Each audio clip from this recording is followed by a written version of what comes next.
Hello, boys and girls, and welcome to the very first installment of the Mighty Mouse Math Movies. This is the only place where you get to play the role of the therapist and solve all of math's problems. Welcome to your first video. We're going to be starting geometry and exploring the vast, wide world that it has to offer for us. Hopefully, we'll be going lesson by lesson throughout your book and offering you a preview into what we'll be covering the following day. Today's lesson is the very first that actually covers the content of geometry, lesson 1.1. The title is Points, Lines, and Planes, and this begins on page 5 in your book. So this video will probably be a little bit longer as I take a little bit of time to set up what we're going to be doing and how I expect this to work. What I would need for you to do is have your book out when you watch a video, open to the page so you can follow along and do some examples. I won't be taking pictures of everything or addressing every single thing that's in every single section. And sometimes I'll be using some of the examples. Most of the time I'll be using the examples that are in your book. And you might want to look out of your book instead of on a computer screen. The second thing that you'll need is your notebook and a pencil. You're going to be taking notes and writing down your vocabulary words and example problems within your notebook. So as you go, you need to add the vocabulary words to your glossary and put the definitions on your notebook. Each time we do a new section, you're going to want to add that to your table of contents and put the page number there as well and begin taking your notes. Bring them to class with you every day, already filled out, and write down any questions that you might have as well from the video. You're always welcome to go back and to rewatch the video for something that you didn't understand or if I went too fast. That's one benefit of this, and also to ask questions, to write them down, and that way you can ask in person or through an email.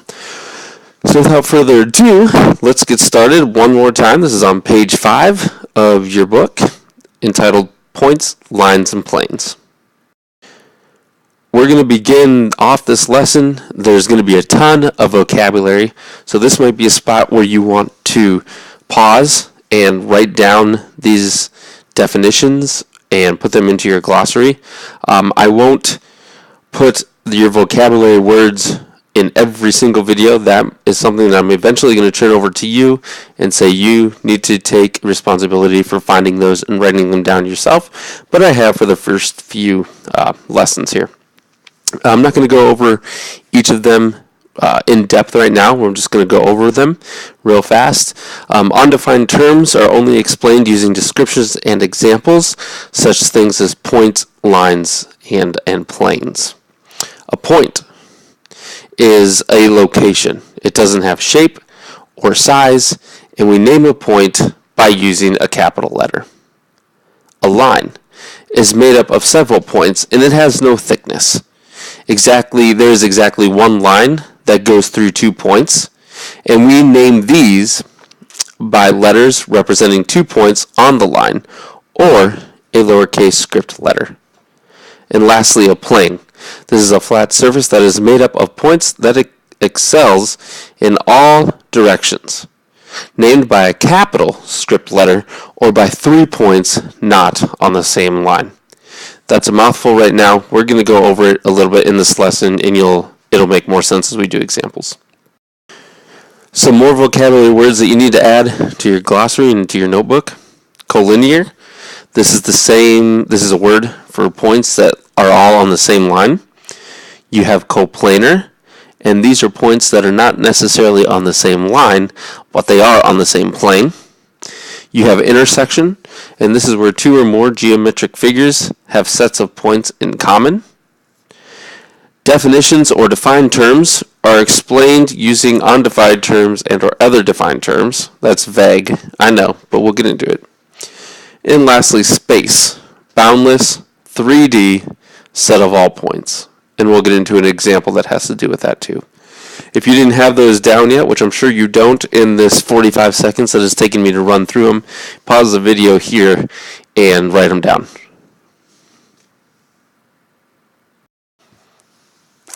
so moving on. This is on page 6 now, if you're following along in your book. Usually I'll do a lot of examples, go through all the examples in your book, and then give you an opportunity to do some yourself. Geometry is going to be a little bit different. I usually write them out myself, but because geometry has to do a lot with drawings and lines and letters, I'm going to be taking a lot of pictures and putting them into these presentations myself. So here you can see that I've taken a picture of example number 1. This is the same thing that's in your book. So we're going to go over this together, talk about it, and hopefully it'll make sense. So example number 1 says naming lines and planes. This goes back, we talked a little bit briefly during our definitions when we were running through that, but now we're actually going to go into detail about naming lines and planes. So let's read the directions. First thing, always take time to read your directions. Then the directions in this particular problem state, use the figure to name each of the following. So we're using this figure over here, and we're going to be naming the following. Letter A, we want to name a line containing point W. So first thing, you want to locate point W, and it's right here. And there's several ways, as you can see, that we can name this line. Okay. First, we can name it by our lowercase script letter. Here's our lowercase script letter. This whole line right here is line N, because it's lowercase and it's script. Then you can see that there's 12 different ways down here that we can also name this line. You can name a line by using 2 points that are on that line. So here you have VW.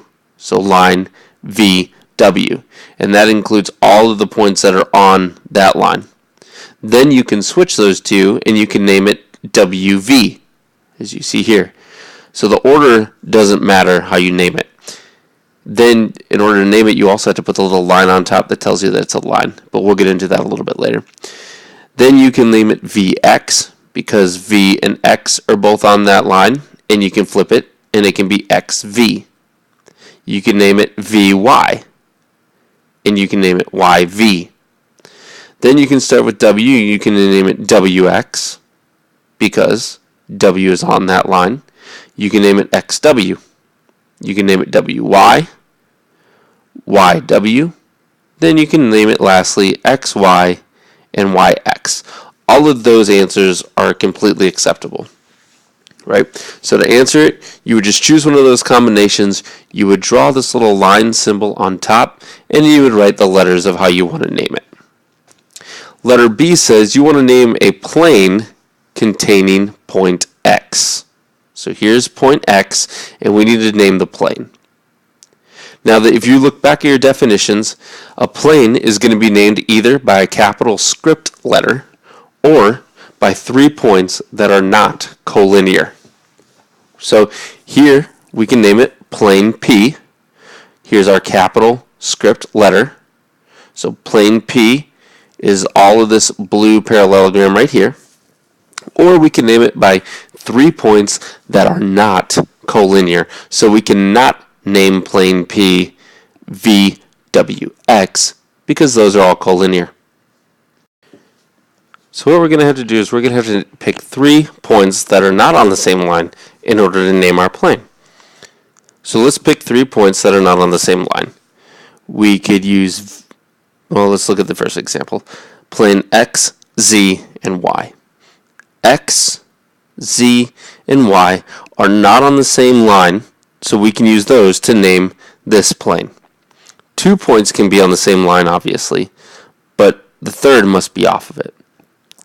You can name this plane VZW. So VZW. Again, 2 points on the line, but the third one is off. You can also name it plane VZX. VZX. 2 points on the line, 1 point off. Here are the rest of the examples. I think that you get the idea. Notice that none of them contain point T. That's because T is not inside the plane, it is outside the plane. So we cannot include point T in any of our answers. Jumping over to example number 3, I skipped number 2 because, let's face it, it's pretty easy. You can read over it yourself. Name the geometric terms modeled by the objects in the picture. Well, a push pin would be like a point, right? The edge of a card would be like a line, and a card would be like a plane. Okay, that isn't too hard, so I decided we could skip over that. We can go over that later in class if you need to. But example number 3 is where I want to pick up. When we look at example number 3, we're going to be drawing now geometric figures. And we need to draw a figure, and we need to label the figure. So what you'll be getting in your instructions is something here like letter A, where it will give you all these instructions, and it will expect you to produce something on a graph like this. These are all your step-by-steps and your explanations that you won't have in your homework. So let's read letter A. It says, lines AB and CD intersect at E, for A is at -2, 4, B is at 0, -2, C at -3, 0, and D at 3, 3 on a coordinate plane.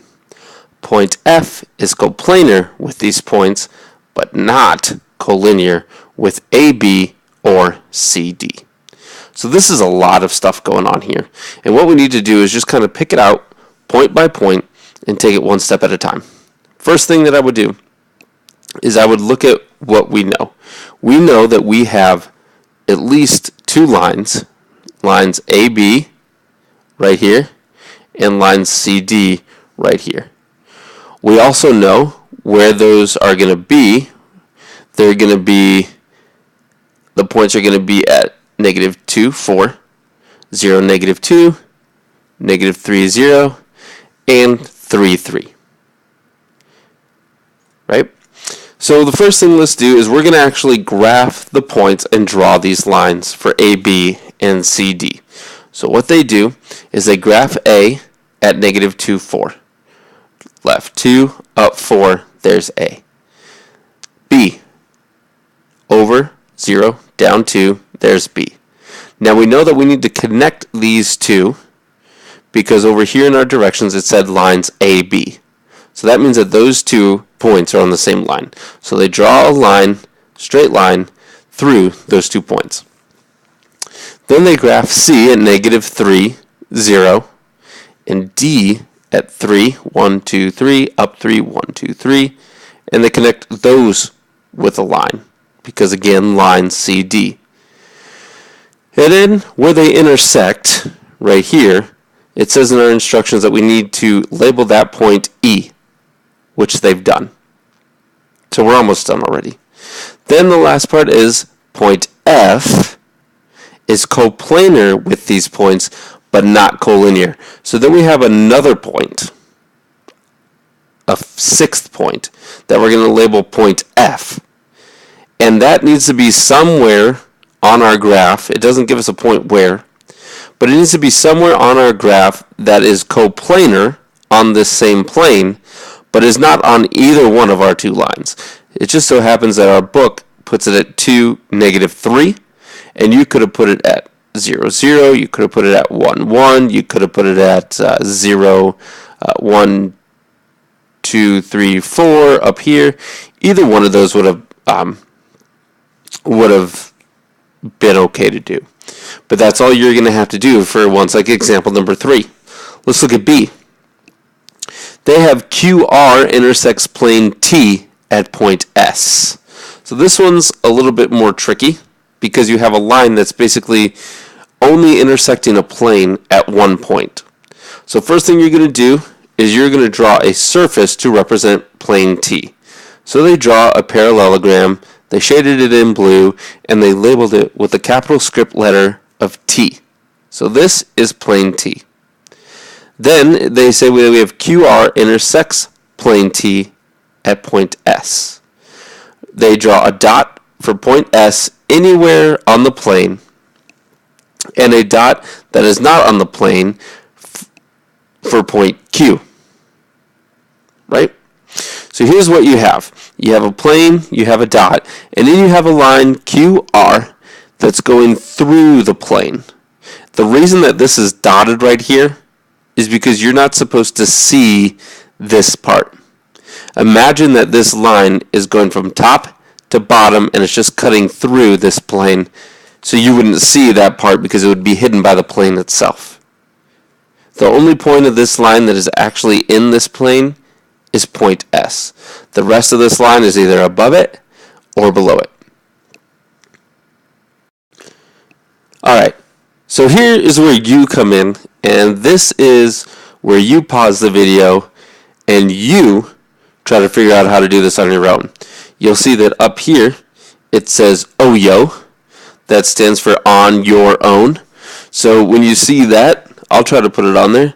That means that you're going to pause the video here and you're going to follow these instructions and you're actually going to try this out on your own in your notebook. When you figured out, when you think you have it solved and you want to know the answer, you unpause the video and then I'll work it through or show you the answer myself. All right? The purpose of this is for you to check yourself, not to just go through it as fast as you can, but to actually pause it, figure it out. If you get it right, great, you'll understand it. If you don't, then maybe we should figure out where you went wrong.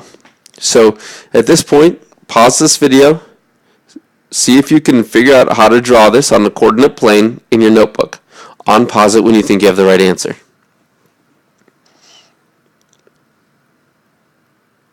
Alright, so your instructions were that you have points J at -4, 2, K at 3, 2, and L are all collinear, and you have to draw that. If you did it correctly, it should look like this. Okay, points J needs to be at -4, 2, which it is. K needs to be at 3, 2, and L are all collinear. So you needed to have J and K be on the same line, and then you just needed to put L anywhere on that line. I happen to put it at 8, 2. You could put it over here at -5, 2, -6, 2, 1, 2. Anywhere on here is fine as long as it's on the same line as J and K. Not too bad, right? Alright, here's another OYO. This one, line P lies in plane N and contains point L. Pause the video, draw this out, and unpause it to see if your answer matches the correct answer. Alright, this one I drew on my own. Oh, so pretty. First thing, I drew a plane or a parallelogram, and I named it N, like my instructions told it to do. Then I have a line. I named it P. This is line P. And I have on that line point L, which I labeled point L. Since there's no points given, such as L needs to be on this location or P needs to involve this coordinate, you can just draw a figure that's exactly like the one that I have here. Alright, this is the last example we're going to do today, and it's interpreting drawings. Let's hurry up and try to get through this because this video has been long enough and we want to get out of here. So the first thing we need to do is letter A. How many planes appear in this figure? So the first plane that we have is plane X, which is the bottom shaded area here, blue. One plane is going to be the front face of the figure, right here. So that's 2 total. 3 is going to be this face right here. 4 planes is going to be this back figure right here. 5 planes is going to be E, J, and D. And then 6 will be J, H, and D as well. So there are 6 planes on this figure, as our answer will tell us. Letter B. Name 3 points that are collinear. So we're looking for 3 points that are on the same line. So we can look through this figure, and I know the answer is over here, but if I didn't know the answer, then I'd look here and say M and L are on the same line, but there's no third point. G and F are on the same line, but there's no third point. F and E are on the same line, but there's no third point. H and D are on the same line, but there's no third point. So my only answer that I can possibly come up with are J, K, and D, because they're all on the same line and they're all collinear. That is my answer. Part C says name the intersection of plane HDG with plane X. So what it wants you to know is where does the plane HDG, the front face of this figure, intersect with the plane X, or the bottom. Where this plane intersects is the line HG, as our answer says right here. So you would write it HG with the line over it. Alright, so here I'm going to give you a couple of questions that I want you to see if you can figure out. Number 1, I want you to answer this question. Are points E, D, F, and G coplanar? Hopefully you're thinking about it, trying to work it out, wondering yes or no, are they? Are points E, D, F, and G coplanar? Now we're not talking about musical notes here, but let's take a look. Okay, let's check the answer. E is on plane X. F is on plane X. G is on the same plane as X, so E, F, and G are on the same plane. But what about D? D is not on that plane.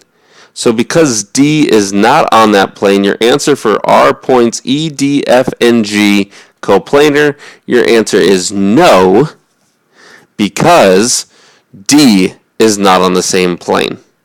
Now, had this question just read are points E, D, and F coplanar, then are E, F, and G coplanar?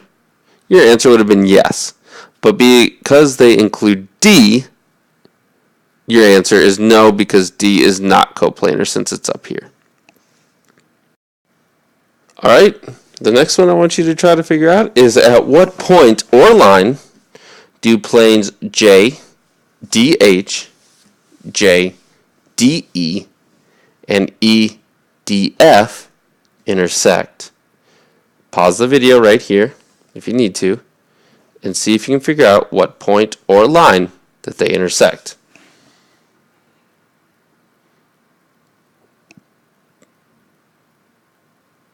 Okay, so here's what we're going to have to do. First thing, we're going to look for our planes. JDH is the one right here.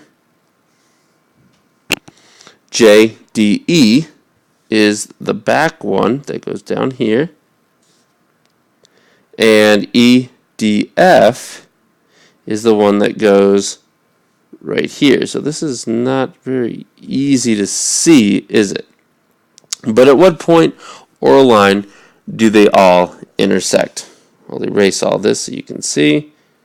Once again, you have J, DH, this face right here, J, DE, this face here in the back, and you also have EDF, this face right here. Where do all three of them intersect, or what do they have in common? Your answer should be point D. They all intersect at point D. Alright? So that's all that we have for today. I apologize for the long video, but it's an introduction, and some videos will be longer, some videos will be shorter. It's just part of the process. I hope that it gains a little bit of insight, and I hope that your first lesson in geometry isn't too hard. In order to make it maybe hopefully a little bit fun, I will leave you with a nice question for you that for you to ponder. Okay? This question is this: what is a skeleton's favorite instrument? The answer is a trombone. Alright guys, I hope you learned something. I hope it made sense. Thank you for tuning in. We'll see you next time, and remember that you're special and that God loves you.